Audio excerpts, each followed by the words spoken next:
నిపుణులు. ఫిట్నెస్ అంటే శరీర పరిమితి మాత్రమే కాదు, శక్తి, శాంతి, సమతుల్యత వీటన్నిటి కలిపిన రూపం అని నమ్మే honourable deputy chief minister Shri Pawan Kalyan గారి ప్రసంగం.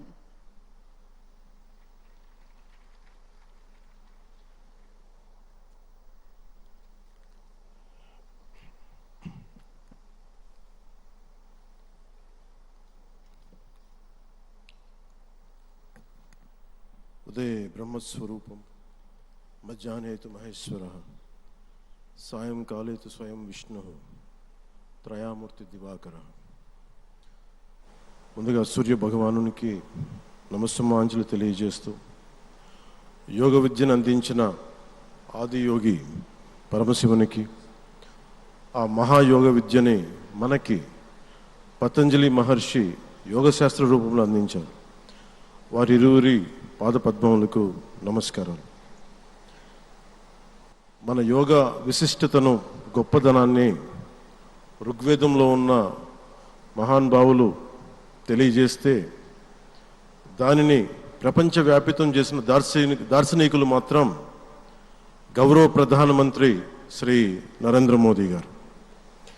భారతీయ సనాతన ధర్మం తాలూకు విశిష్టతను యోగా ద్వారా విశ్వవ్యాపితం చేసిన ఘనత ఆయన సొంతం.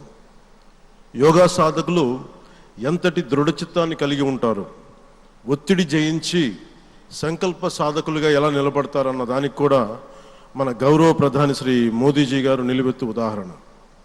ప్రపంచ యోగా దినోత్సవం యావత్ భారతవానికి, భారతీయులకి దక్కిన గౌరవం. సరిగ్గా ఒక 2014లో అప్పుడే ఐక్యరాజ్య సమితిలో గౌరవ ప్రధానమంత్రి మోదీ గారు ప్రవేశపెట్టినప్పుడు దాదాపు 177 దేశాలు ఈ రెజల్యూషన్కి మద్దతు పలికినాయి. ఇంతమంది మద్దతుని కూడగట్టగలిగి ఈ రోజున మనకి 2015 నుంచి యోగా దినోత్సవం ప్రారంభమైంది. ఈ రోజున గౌరవ ప్రధానమంత్రి మోదీజీ గారి పిలుపు మేరకు మనం మొదట విశాఖ 11వ యోగా దినోత్సవ సంబరాలకు వేదిక అయింది.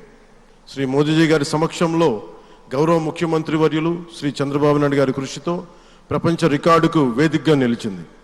విశ్వనరులు మోదీజీ గారి పిలుపు మేరకు యోగా ఒక వన్ ఎర్త్ వన్ హెల్త్, ఈ ఆరోగ్యం థీమ్ని ఈ వేదిక నుంచి ప్రతి ఒక్కరూ ముందుకు తీసుకెళ్లాలని మనస్ఫూర్తిగా కోరుకుంటూ, ఇక్కడ ఆసీనులైన మీ అందరికీ ఇక్కడికి వచ్చేసిన ప్రతి ఒక్కరికి కూడా పేరు పేరున నా హృదయపూర్వక వందనాలు, నమస్కారాలు.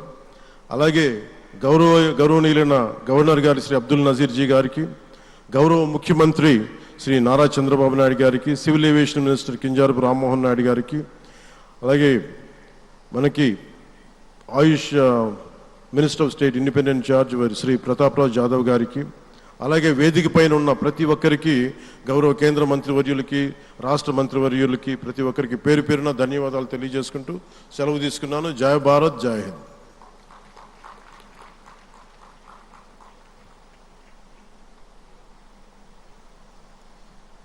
ఇప్పుడు మన గౌరవనీయులైన ముఖ్యమంత్రి గారిని, ప్రధాని గారికి అంగవస్త్రాన్ని అందించి జ్ఞాపికని బహూకరించి స్వాగతం పలకవలసిందిగా మనవి చేస్తున్నాం.